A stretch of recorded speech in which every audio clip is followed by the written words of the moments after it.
lead us into our next item, which is any changes, additions, or deletions to the agenda. And if there isn't, oh, sorry, Audrey. Oh, I'm looking to move. I'll move, and I'll my report on from the Chief of Ontario Zone. Okay, sure. So we'll add that Audrey's report. Anything further? It's been moved, and if not, looking for a seconder. Okay. I'll second Melba. Second by Michelle. Is there any further question, comment? Seeing or hearing none, all in favor? Any opposed? Seeing or hearing none, motion is carried.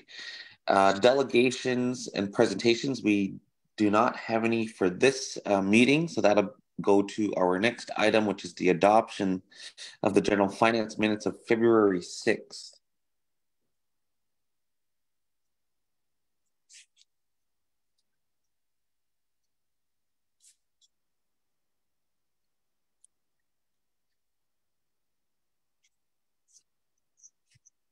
I'll move to adopt.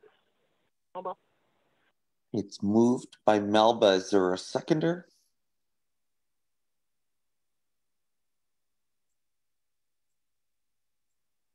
I'll second.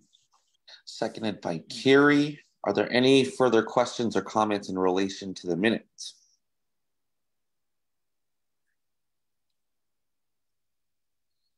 Okay, seeing or hearing none, all in favor? Any opposed? Seeing or hearing none, motion is carried. Number 5, social services expansion project. I believe we have Arliss on the line. Arliss, maybe if you want to give just a high-level overview to the motion, then we'll open the floor up for any further questions and comments. Good morning, Arliss. Good morning. Good morning, everyone.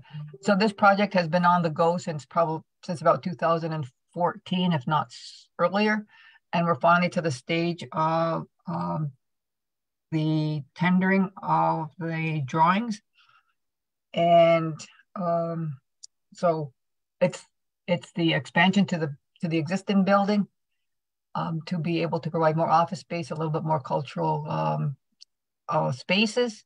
Well, not too much cultural spaces, but we talked about at our budget meeting.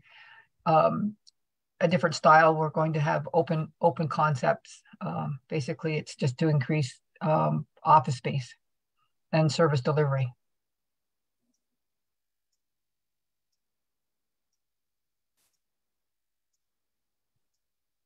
And that's pretty much it. So it's I don't know how much more detail. It's expansion to the back of this building here, 15 Sunrise Court. It will be 3 stories because of the space we need on the ground. We're going up rather than out, and accommodate additional space that we need for service delivery. Okay, thank you, Arliss, for that. So there's the recommendation on our agenda. Council, I'll look to any further questions, comments. Yeah. That's Melba. Okay, I'll begin with good morning, Greg. Sorry, just want to inform that you're not on mute. Thanks. Melba, and then over to Audrey, and then Carrie. Melba, you have the floor. Yes. The open concept, how is that going to work, Arliss? It's more for the offices and staff. We also will have meeting rooms for the privacy and confidentiality. And I would like, once this is approved, I'd like to have a special meeting with Chief and Council to go over really the details, to go into all of that information. Thank you. Okay, thank you, Melba and Arliss. Audrey. Morning, Arliss. Mine was about the safety that has been provided in the design, and there are safety sprinklers, I assume, and the accessibility. I'd like you to comment on, please, as well as now your 3 stories, and the fire department have a ladder, right? That'll reach up to 3 stories. Yeah, Arlis. That's correct. We have engaged all along the process of fire, IT, and there will be an elevator in the core of the building, and to move individuals from up the bottom. We met with IT and security last week to going over some of the other fine details of where we need keyed entrances and the safety features of the elevator. What about accessibility? If somebody's on the third floor and the elevator is not working, how are they getting out? That will be one of the issues. Issues if they have mobility. We also have the offices on the bottom floor where if they're need that mobility, they won't need to go to the third floors. They'll be serviced on the main floor. Much like the accommodations have been for the council building, right? If they can't go up and down, then people come down to see them.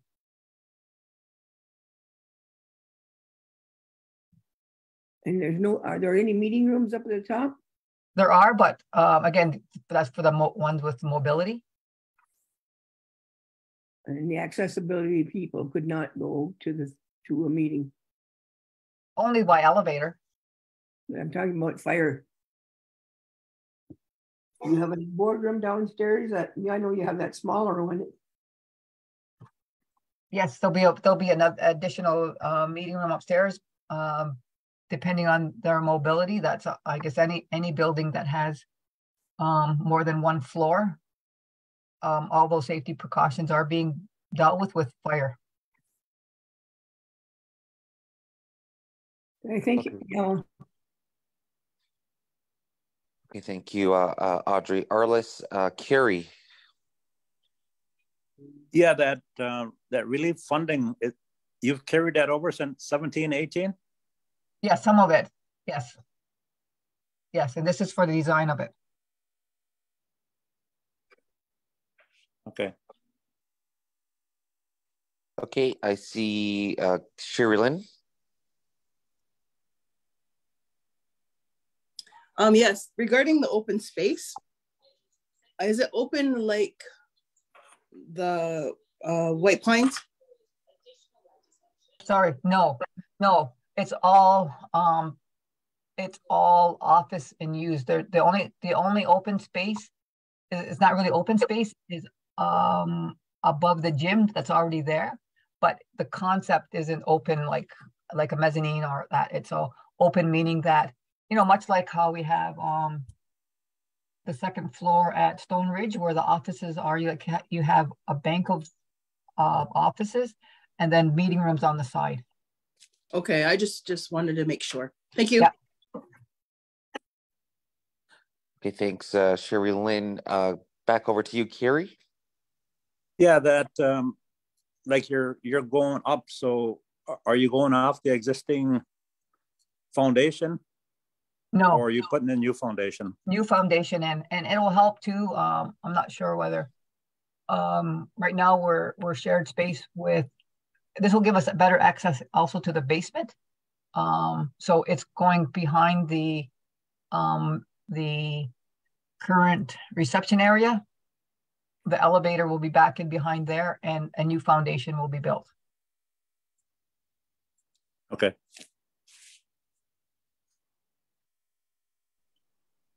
Okay, just want to check back in with Sherry Lynn. Sorry, Sherry Lynn, did you have another question or comment, or is your hand still up from the first time?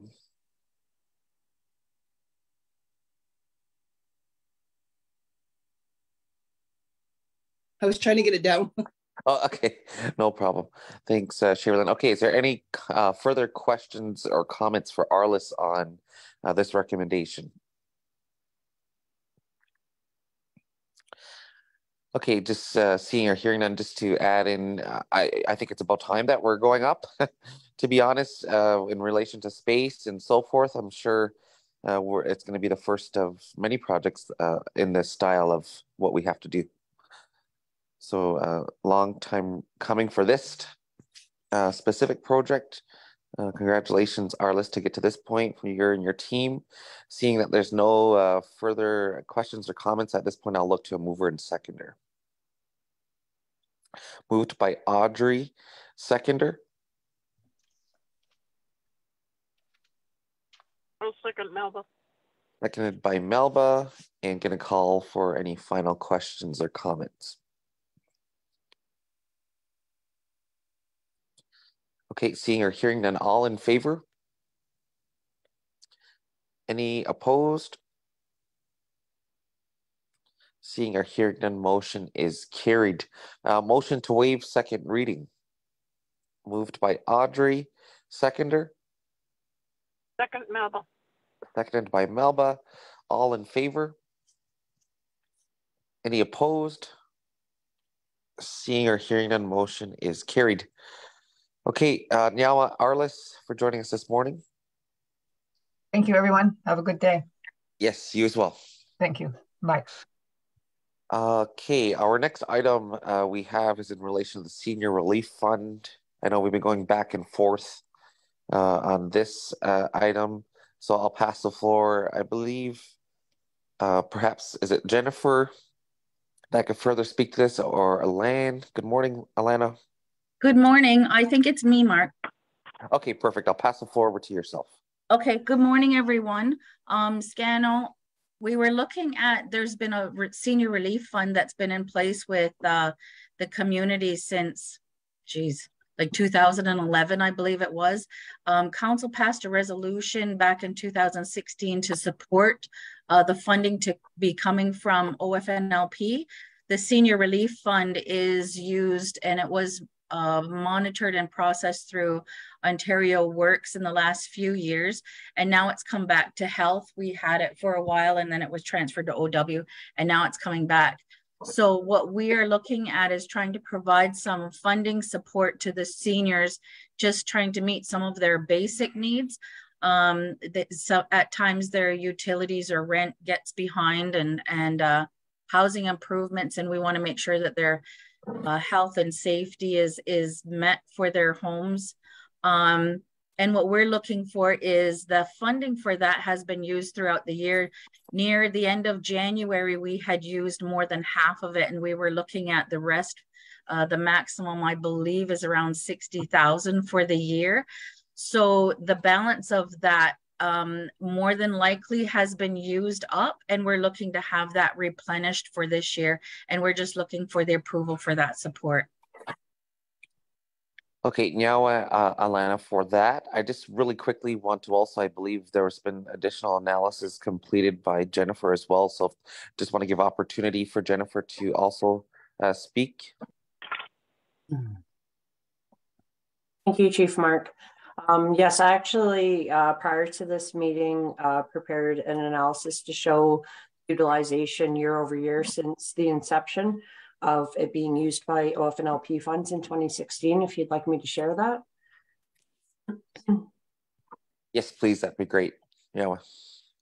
Okay, thank you. So I'm presenting this both in tabular form and also as a visual. So in the table, you can see the allocations that were coming from OFNLP for what was designated for use for the Senior Relief Fund. At the inception, it was allocated $31,000, and that occurred right at the end of 2015.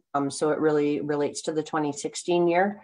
And then after that, for subsequent years, you can see that there was a monetary allocation for this that grew in the 2018, 19, and 20 fiscal year ranges.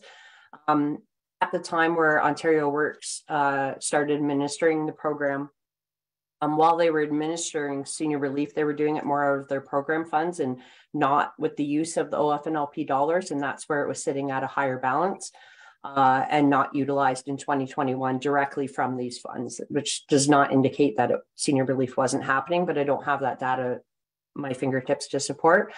Once sort of the realization that the OFNLP funds were available for this, you can see that the spend in this column here has become substantially higher than it was sort of in the years previous to this, with almost 72,000 in fiscal year 22, and then This varies a little bit from the briefing note that's put forward, only because my information is a little bit more up to date of utilizing those funds. So currently there's a $21,000 balance.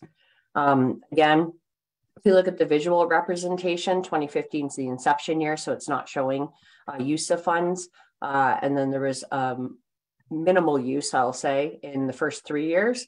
And then obviously as this initiative has gained popularity, you can see where it's been trending high.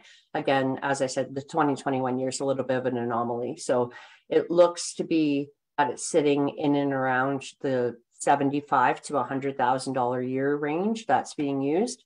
Already this fiscal year, we've allocated $50,000. So allocating another 60 would have a total contribution this year of 110 into this fund. Okay, now for that analysis, Jennifer, at this point in time, I'll look to open the floor up for any questions or comments in relation to this recommendation. I'll first begin with Greg. Yeah, hi, Jennifer. Just had a couple basic questions just to bring me up to speed. That you see a trend that the OF and LP numbers, dollars, they will always be able to cover the expenses, or do you see there's going to be in the future a little bit of a rise? I had actually two questions. One is that was one, if you see a trend going to be upward, so that our budget would have to increase maybe in the next 5 years. The other is how do the seniors actually become aware of the Senior Relief Fund? Is there pamphlets or some type of information that's always been sent out to the community? Thank you. Thank you, Greg. I can speak to that first part, and then I'll have Alana jump in for the second part for how it's distributed and communicated to the community. From OF&LP perspective, because we do have discretion over how we utilize the funds, and I don't see an issue with us raising this to the $100,000 and $125,000 range for the coming years. But if it were to exceed that, then we would have to look at other ways that maybe we would be able to supplement this program. Great, thanks. And for the application process and how people become aware of it, it's usually through contacting clients that are incoming, and if they're looking for some sort of assistance, then if they're over, I believe it's like the age of 65 or 55, I'm not 100% sure on the age, but you can be informed of the senior relief. I know over the years that Health did have it previously.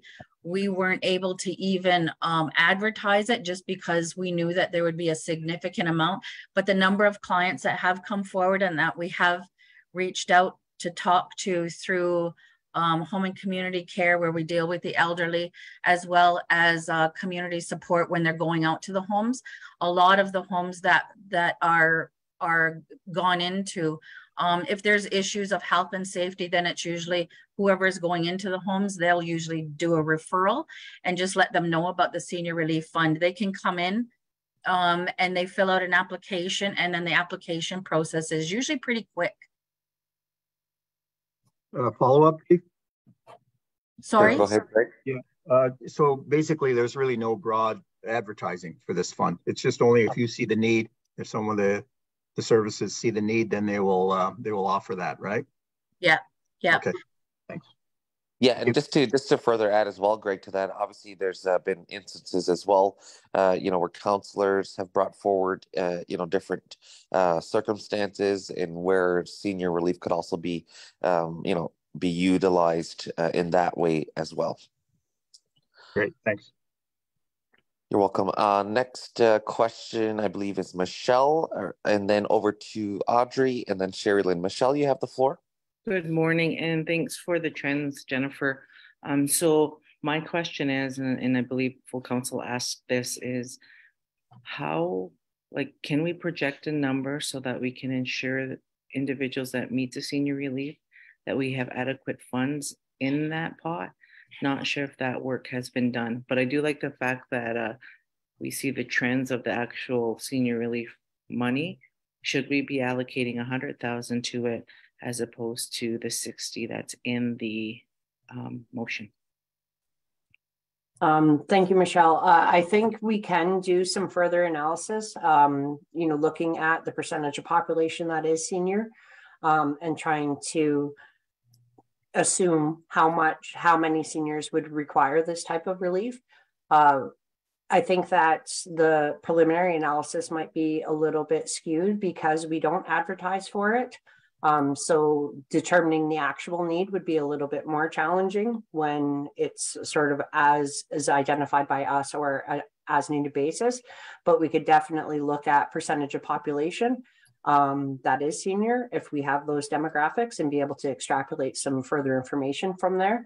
But as you can see that the more the program is being socialized and is being used, and as things are happening in society and stuff like that that are contributing to this, that the need is growing over time. So I would think that $100,000 would be reasonable to ask at this time, seeing the way that the trends have been occurring so far. And then looking at building in additional funds in the future fiscal years as well. Okay, and what's the cap per application? I guess that's a land question. Mm-hmm. Thank you. The cap when it was with health services was $5,000, and I'm only assuming that that was also followed with the OW applicants as well. Thank you. Okay, thanks. Thanks for that. And I tend to agree with Michelle's comments. I know there is, I guess, opportunity for that increase to the 100,000, just given the fact of the trends itself, and as well, Council. We can't forget as well. This is entirely our program and initiative. So we've made changes to the application process over the years. I think at one point in time it was 3,500 in terms of the cap, and then that increased. So there's definitely been our own changes to this program to help better reflect, how we're helping our seniors. Audrey is in queue next, and then over to Sherilyn. Sego ladies. I'm of the opinion that I think that we should be advertising this. We should know our true costs of what our seniors need on Six Nations, not just if you're lucky enough to have a worker or lucky enough to find out. I've been to homes where you can see through their bottom of their doors in the wintertime when snow comes in, and they have to put down rugs, towels, just to keep warm. And also, no one knows when a senior is there's some pumps going to fail. So they have to be able to come in and get some relief.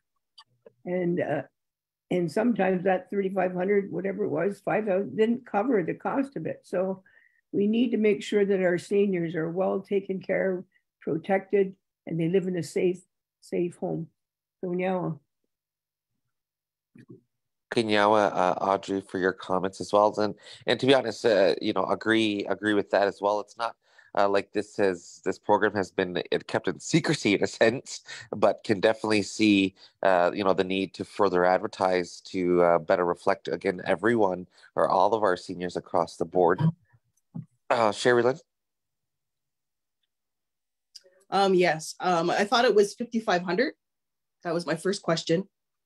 And my second one is kind of like what you said, Chief. It started at 1,500 10 years ago, and it came up to 5,500. That's what I thought it was today. So maybe Lan wants to find that out. And I'm glad to see that people are using it. Yes, because I think it was a secret 10 years ago. And I hope that anybody can use this, not just under health services programs. So I don't want to get that message sent out there that it's for everybody. You don't have to be on health services programs, because I think that's going to be kind of misinformation on that one. And also I would like Lan to talk about who the person is in the position, where they're located, and the number they can be reached at. And I think it should be advertised, because this is for everybody, for all elders, not just on health services program. Thank you. Yeah, thanks, Sherry Lynn. Oh, sorry. Oh, sorry. Go ahead, Lan, sorry. Go ahead, Lan. I'll shift over to Darren and then Melba. Lan, you have the floor. Sorry, I just wanted to address Sherry Lynn. Yes, absolutely. I can look into that cap to see that it was increased to the 5,500. And also, you're right that it is it's a collaboration too amongst a lot of the programs that are aware of it and the departments as well. So it was with health services, it moved to OW, and we now are working together along with social services, public works. Like we collaborate together also once we have a client that would come forward and the cost may exceed what's allowable within the senior relief fund. So we're looking at different avenues also of trying to assist others. And I can definitely look into that as well and let you know what those trends are. I think that would be an interesting thing as well, just to see what the funds are being used for. And then we know what could be looked at for the actual funding that's being provided and what it's being used for. So then we can see that as well. I just have a follow-up, Chief. Sure, Sherilyn. I just wanted to also mention, Lan, the last part of Sherilyn's in terms of who's currently in charge of that, where they are, and how they can be reached, and then back over to Sherilyn. Okay. The lady's name is Kim Jones. She is currently located over at Home and Community Care, which is housed within 29 KO Lane at community support, personal support, home and community. They're all in the one building there and back behind Great. And their phone number is 519-445-0077. Is that her number? I thought her number was different. That's the front reception number, and they can reach out to her. Okay, because she has her own number, I thought. That's all. Okay, let me get that. Okay, and then either way, we can further again get this further communicated to our entire community as well. Sherilyn. I forget what I was going to ask. Now I'm good.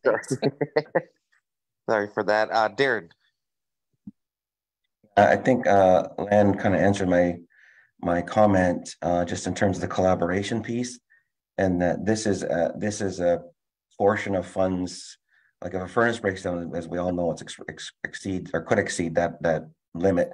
So there is a working group that is looking at this specifics in terms of the criteria for this fund and reevaluating it. So that's ongoing at the moment. I think that there's a need, Lan, as was suggested, like I think Audrey had suggested perhaps a pamphlet or brochure. Like this is one means to socialize it. But if once we land on a bit more clarity in terms of how it's accessed, what the limits are, and other programs that are married to it or could be married to it alongside, then we can put out something in short order. I think, especially with the new fiscal coming on, it's a good opportunity to do that. And the other thing too is 100% agree with the trends. I just want to make a comment, Chief, that there is a trend, and I think at a minimum 100,000 would be a suitable. And as I always talk about, these are provisional funds, and we can do a mid-year review to see what the uptake is, and we can reassess it at that time as well. Okay, now after that, Darren, I just wanted to acknowledge Michelle's comments in the chat as well in terms of the bulk buying for different scenarios like sump pump or so forth. I don't believe we've done that, and please someone can correct me if I'm wrong, in the past. Maybe that's something that we could look to in the future. I know a lot of the work that is done is looking to involve local contractors, to Michelle's other question in the chat. I know that's always been a part of the process as well, in trying to make sure we've involved our local. So in terms of the bulk, I think we'd have to come back to that. I don't think it's been done in the past in terms of cost savings, potential cost savings. Looking to any further questions or comments? I do. You forgot me, Mark. I do. I'm so sorry, Mel. My apologies. No Over problem. to you. Yeah, I do agree with Greg and Audrey and Sherilyn concerning, information that should be given out to the community. Because a lot of times, and I say community because a lot of times other people in the home or their relatives take care of the elders and their needs. So it needs to be widespread. And it goes back to when I said that we need to know these people, like Kim Jones, for example. We as council, as possibly as a whole, you know, several of us don't know Kim Jones is in place.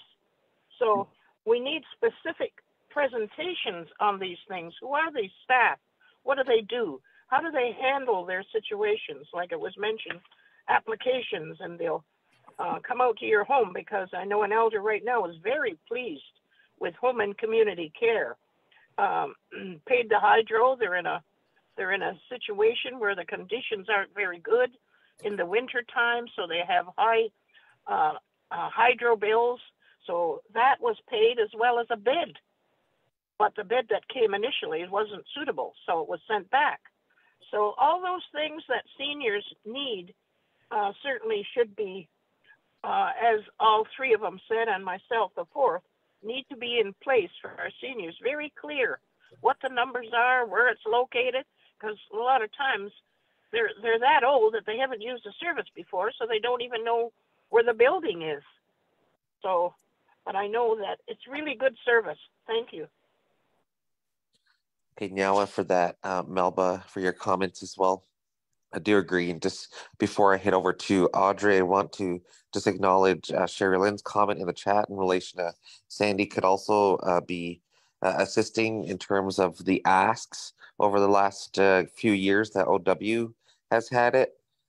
And also for Michelle's comment in terms of this type of information. So these reports should be shared with community on an annual or biannual basis. Again, to Darren's earlier comments in terms of a midterm assessment to see what is happening up until that point. So I think these are all good suggestions and can definitely be followed through. Audrey. Thanks, Mark. I've advocated a number of years ago about having sump pumps available for our members. As I said before, you never know when a sump pump's going to give way, and a lot of people don't have that kind of money to buy a good one, so they'll buy a really cheap one, in which case they end up in the same boat again. So that's something that we could put on our environmental list, or infrastructure is what it should be on under, so that things like that would be kind of really good thing for, I guess, keeping our community safe. Nobody wants to go and face their basement with 2-3 feet of water in it. And the second comment that I have is that all the information that you just gave, Lana, on this relief fund, I think that all relief funds and all things that have process to them like that should be put in a counselor's handbook. Who are the contact people? What address are they available at when they go to meet? What are their times? What are the names of the people that are in charge? And it would have to be updated, on a regular basis. But when you're looking for some help, a nice book to, booklet to use would be better. Then everybody wouldn't be having to call and say, what do I do with this? Because it'll say clearly, this is the numbers you call, this is the people you speak to, this is where you can locate them. So that would be a really good idea if someone could follow up on it. I don't know where it has to go, Darren, to get followed up on. Help to all programs.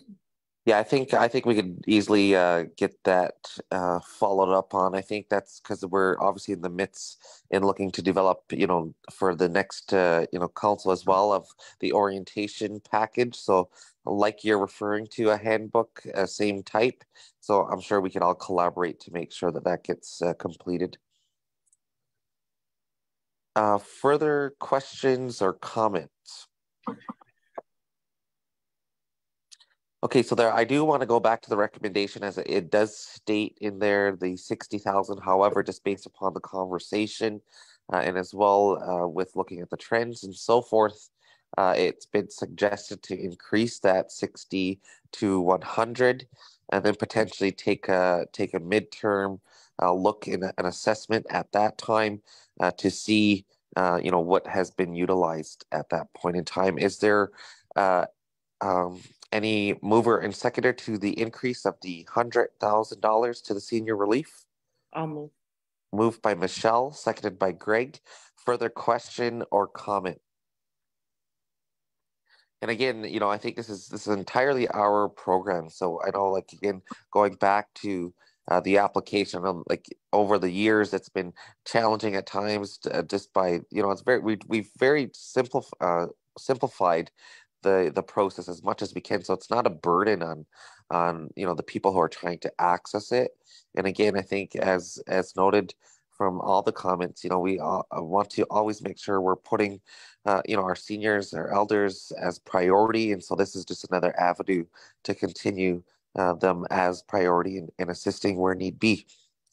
So now, for all of the work I know from Sandy and his team, and now Lan and Health and so forth, so we do look forward to also meeting Kim Jones, and perhaps maybe that's what we'll do in the future, is get her into a community meeting and look to again just have her as a general information to community.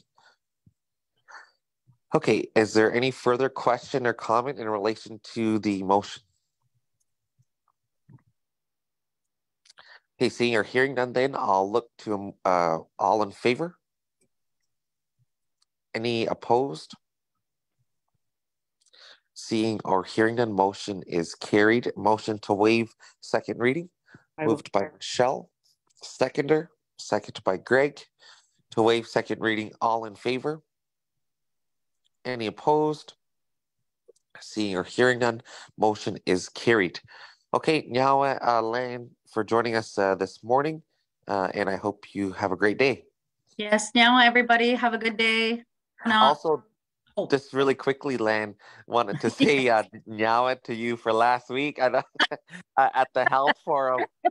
I did the opening, and there was a little technical difficulty for a couple minutes, and Lan had to step in for a hot minute and welcome, and then I came on. So just want to say Nyawa to you, Lan. Yes, you're welcome. No problem. It was a little bit stressful, but the word just came to me, and it turned out okay. Were you able to hear me okay afterwards on the screen? Yep. Yep. We're really clear. Even the picture was really good. The sound was really good. Yeah, they did a good job. Awesome. It was really good. Yeah. Good job. Okay. Sorry, just wanted to say that. Have a good day, Lan. Nyawa. Ona. Okay, Council, I'm going to continue moving down our agenda here. The next one, which you'll see within your Dropbox, is a sponsorship package in relation to Make-A-Wish. So this is their annual fundraising campaign, looking to further discuss this. I know in the past, I believe we have made a donation to this, but again, I think just on these types of programs, it's always good to look to our own local first, and how we can assist in these types, because I know this is obviously Make-A-Wish, countrywide. But I think that's for further discussion as well. Michelle? So yeah, when this came up before, we asked that we look at our own our own community groups, because I know at the time Miles to Go had submitted and were declined. So how are we making sponsorship support to outside agencies? So has all that work been done? And also, I don't recall the donation policy, but maybe I missed part of a meeting and it was updated there. So has that work been done for this to come back today?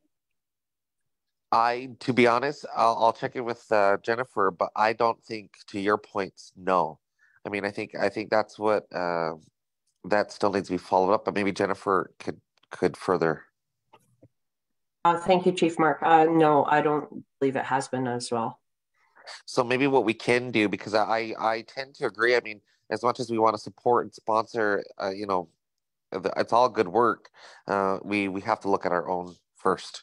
So maybe what I'll do is defer this until that work's complete. Is there any opposition to defer this item? Okay, I'm not seeing Any opposition? So that's what we'll do, and we'll do that further due diligence, Michelle, on that piece, because I know that has been raised before. Yeah, it has. Thanks, and hopefully that can come back within a month. Definitely. Our donation policy is what I'm thinking too, because I know there's people been applied and there's been no follow-up. Right. Okay, thanks for that, Michelle. Audrey. Yeah, I think there's a lady on the reserve here that we could probably help. She's doing much the same thing, but she's seeking donations herself.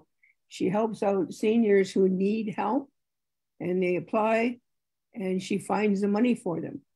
And her name is Stephanie Hill, and I just saw her yesterday. And she's supposed to be giving me a call, but that might be a real good thing, because it's our community, not across Canada. It's Six Nations minded. Yeah. Okay, thank you.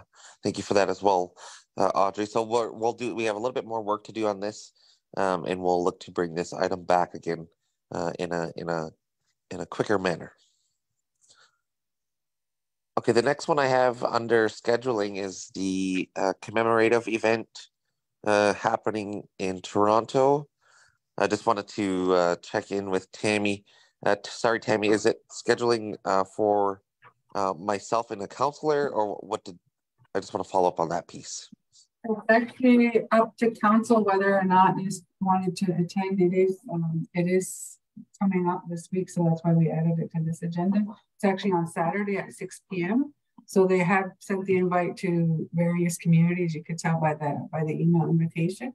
And so they would just want an RSVP by this Thursday. So it's at council's discretion how many people you want to attend. Okay, thanks for that, Tammy. So just want to confirm the availability for myself, Tammy. Is that a possibility? Yes, it's a possibility. Okay, so myself and a counselor. Sorry, is anyone interested to join in on this commemorative ceremony happening this Saturday? And if not, looking up. Sorry, Greg, do you have interest? What time is it again, Chief? 6 p.m. Yeah, I can attend.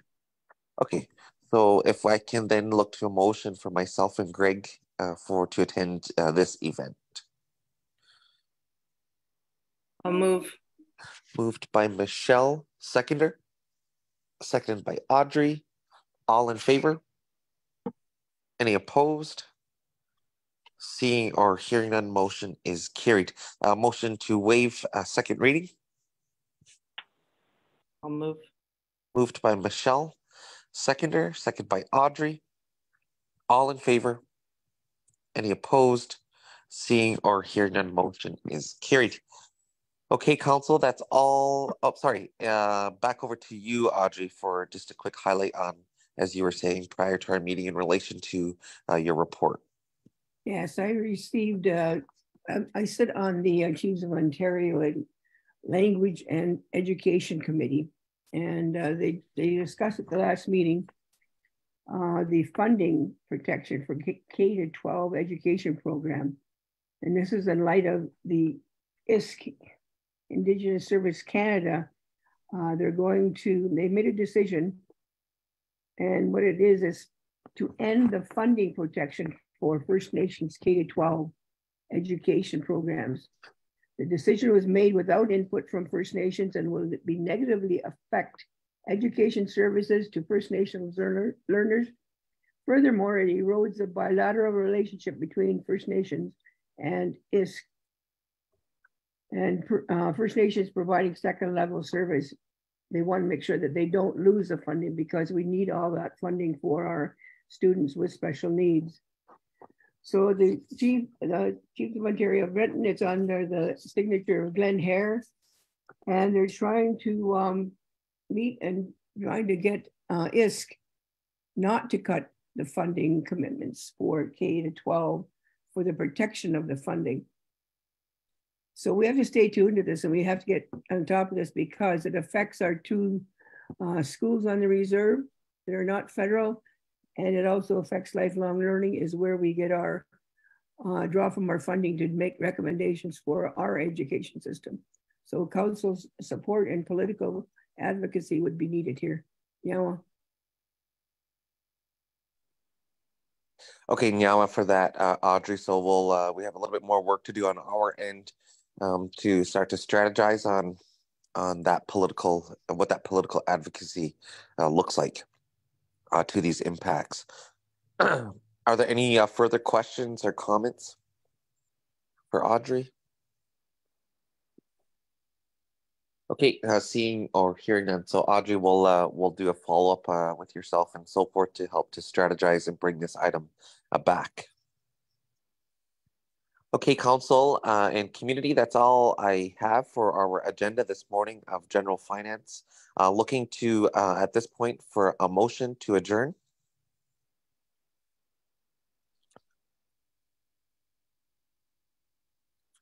Or we could all stay. Moved by Michelle. Seconder? I'll second, Nathan. Second by Nathan. All in favor? All motions carried. Now to everybody for joining us this morning on General Finance. I hope you have a great Monday and start to your week.